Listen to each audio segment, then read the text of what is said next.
أوجب عليك يا عبد الله التفقه في دينه والتبصر حتى تعلم ما أنزل الله وما حرم الله وما أوجب الله وما شرع الله.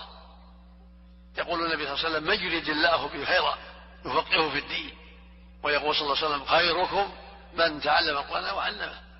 ويقول صلى الله عليه وسلم: مثل ما بعثني الله به من الهدى والعلم مثل غيث أصاب أرضا فكانت منها طائفة طيبة قبلت الماء فأنبتت الكلاء والعشب الكثير، وكانت منها أجانب أمسكت الماء فنفع الله به الناس فشربوا وسقوا وشربوا. وأصاب طائفة أخرى إنما هي قيعان لا تمسك ماء ولا تمسك كلاء، فذلك مثل من فقه في دين الله ونفعه ما بعثني الله به فعلم وعلم.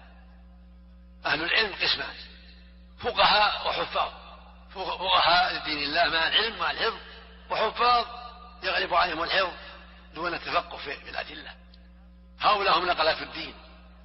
مثلهم الأرض التي نفع الله بها، الأرض الطيبة التي قبلت الماء فأنبتت الكلاء والعشب الكثير وأمسكت الماء للناس حتى شربوا وسقوا وسقوا.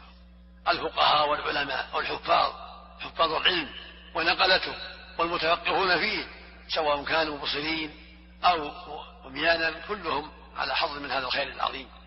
فمن تفقه في دين الله وتبصر في دين الله فهو داخل في هذا الحديث.